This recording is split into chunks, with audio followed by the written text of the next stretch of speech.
This is a TJ Rubicon with full hard doors and a soft top, running 16-inch tires, and I'm going to be mounting my Jeep rack to it.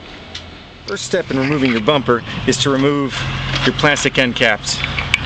This rack is designed to work on the stock bumpers, so you have to remove your stock bumper. If you remove your end caps first, you can get to the bolts that are holding your bumper on. There's two on the top and one on the bottom.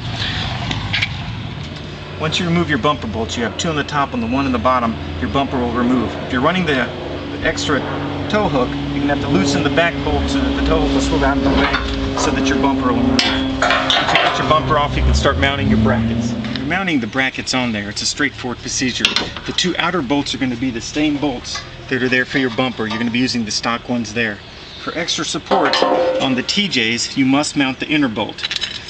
To mount that bolt, a tab is welded to the nut so that you can hold it in place directly where it needs to be, so that you can screw the nut in through the bracket in place just like that, through the outermost hole.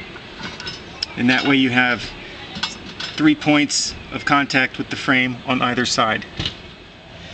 Once you get the inner bolt mounted, you can take the little tab that's in place there and just bend it up out of the way. That way you leave it in place. If you ever have to move your bracket, you can just pull it down into place to hold the back, and you're not having to try to get a wrench up in there. To mount the bumper back onto it, you have to do one side first and then slip it on the other. The tolerances are very close, so once you slip the bumper on the one side, on the other side you have to mount the bracket to the bumper and then lift it into place. The reasons the tolerances are so close is so that way the brackets don't stick out too far.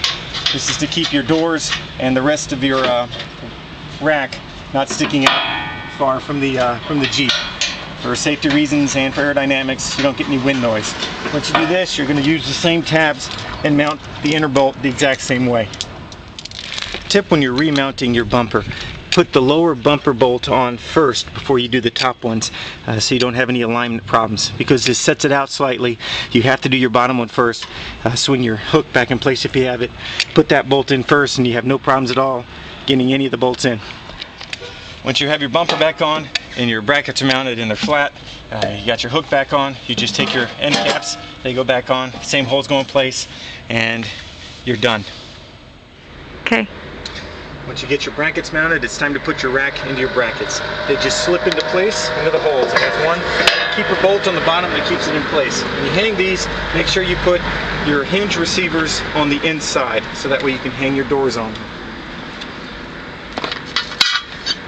Each side gets a strike plate. The strike plate for the TJ has a loop on it.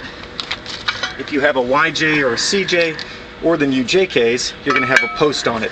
That's the only difference in the brackets for the different models of Jeeps. Once you put the uprights in, you have a crossbar that goes across for stability. This fits in the holes on either side, and that makes it so that the whole rack is stable once you mount your doors. There are keeper nuts that keep that in place. When you're taking your rack out, the brackets stay in place, the two uprights and the crossbar go behind your seat when you're not using it, so that you can run your doors and not have the rack sticking out on the back of your Jeep.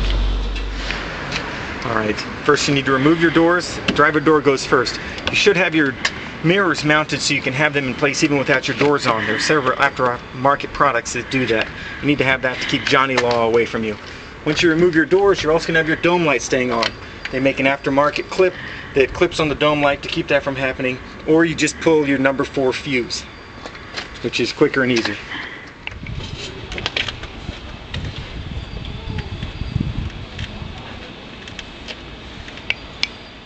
Once you get those doors mounted on here, this is a 16-inch tire that's on there.